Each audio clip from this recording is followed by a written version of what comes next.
فتح مکہ کے بعد عام طور سے تمام عرب کے لوگ اسلام کے حلقۂ بگوش ہو گئے، کیونکہ ان میں اکثر وہ لوگ تھے جو اسلام کی حقانیت کا پورا یقین رکھنے کے باوجود قریش کے ڈر سے مسلمان ہونے میں توقف کر رہے تھے اور فتح مکہ کا انتظار کر رہے تھے۔ پھر چونکہ عرب کے دلوں میں کعبہ کا بہت احترام تھا اور ان کا اعتقاد تھا کہ کعبہ پر کسی باطل پرست کا قبضہ نہیں ہو سکتا، اس لیے حضور صلی اللہ علیہ وسلم نے جب مکہ کو فتح کر لیا تو عرب کے بچے کو اسلام کی حقانیت کا پورا یقین ہو گیا اور وہ سب کے سب جوق در جوق بلکہ فوج در فوج اسلام میں داخل ہونے لگے۔ باقی ماندہ عرب کی بھی ہمت نہ رہی کہ اب اسلام کے مقابلہ میں ہتھیار اٹھا سکے، لیکن مقام حنین میں ہوازن اور ثقیف نام کی دو قبیلے آباد تھے جو بہت ہی جنگجو اور فنون جنگ سے واقف تھے۔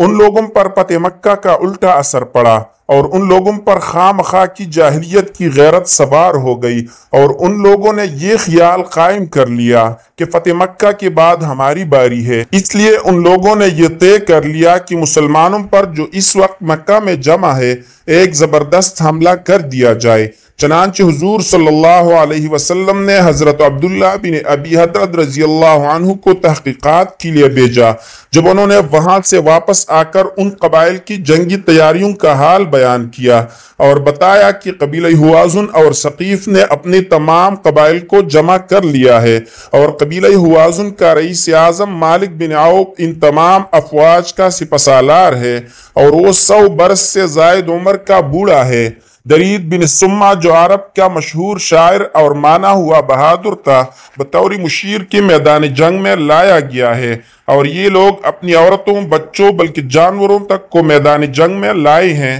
تاکہ کوئی سپاہی میدان سے بھاگنے کا خیال بھی نہ کر سکے۔ حضور صلی اللہ علیہ وسلم نے 20 شوال 8 ہجری میں 12,000 کا لشکر جمع فرمایا۔ 10,000 تو مہاجرین و انصار وغیرہ کا وہ لشکر تھا جو مدینہ سے آپ کے ساتھ آیا تھا اور 2,000 نو مسلم تھے جو فتح مکہ میں مسلمان ہوئے تھے۔ آپ صلی اللہ علیہ وسلم نے اس لشکر کو ساتھ لے کر اس شان و شوکت کے ساتھ حنین کا رخ کیا کہ اسلامی افواج کی کثرت اور اس کے جاہ و جلال کو دیکھ کر بے اختیار بعض صحابہ کرام رضی اللہ عنہم کی زبان سے یہ الفاظ نکل گئے کہ آج بلا ہم پر کون غالب آ سکتا ہے، لیکن اللہ تعالیٰ کو ان حضرات کا اپنی فوجوں کی کثرت پر ناز کرنا پسند نہیں آیا۔ چنانچہ اس فخر و نازش کا یہ انجام ہوا کہ پہلی ہی حملہ میں قبیلہ ہوازن و ثقیف کی تیراندازوں نے جو تیروں کی بارش کی اور ہزاروں کی تعداد میں تلواریں لے کر مسلمانوں پر ٹوٹ پڑے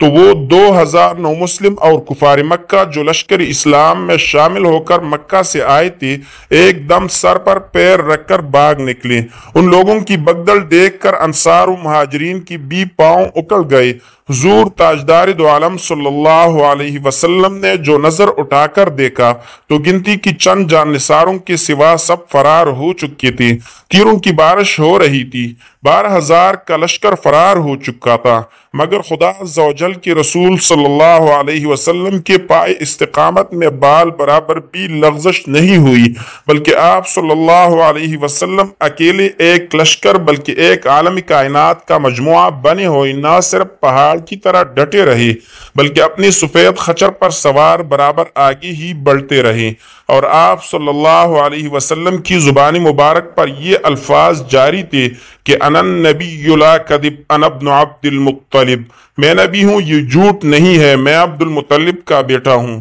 حضرت عباس رضی اللہ عنہ چونکہ بہت ہی بلند آواز تھی اس لیے آپ صلی اللہ علیہ وسلم نے انہیں حکم دیا کہ انصار و مہاجرین کو پکارو۔ انہوں نے جو یا معاشر الانصار اور یا للمہاجرین کا نعرہ مارا تو ایک دم تمام فوجیں پلٹ پڑیں اور لوگ اس قدر تیزی کے ساتھ دوڑ پڑے کہ جن لوگوں کے گھوڑے ازدحام کی وجہ سے نہ مڑ سکے انہوں نے ہلکا ہونے کے لیے اپنی زریں پھینک دی اور گھوڑوں سے کود کود کر دوڑے اور کفار کے لشکر پر جھپٹ پڑے اور اس طرح جانبازی کے ساتھ لڑنے لگے کہ دم زدن میں جنگ کا پانسا پلٹ گیا۔ کفار بھاگ نکلے، کچھ قتل ہو گئی اور جو رہ گئے گرفتار ہو گئی۔ قبیلہ ثقیف کی فوجیں بڑی بہادری کے ساتھ جم کر مسلمانوں سے لڑتی رہیں، یہاں تک کہ ان کی 70 بہادر کٹ گئے۔ لیکن جب ان کا علمبردار عثمان بن عبداللہ قتل ہو گیا تو ان کے پاؤں بھی اکڑ گئے، اور فتح مبین نے حضور رحمت للعالمین صلی اللہ علیہ وسلم کے قدموں کا بوسہ لیا،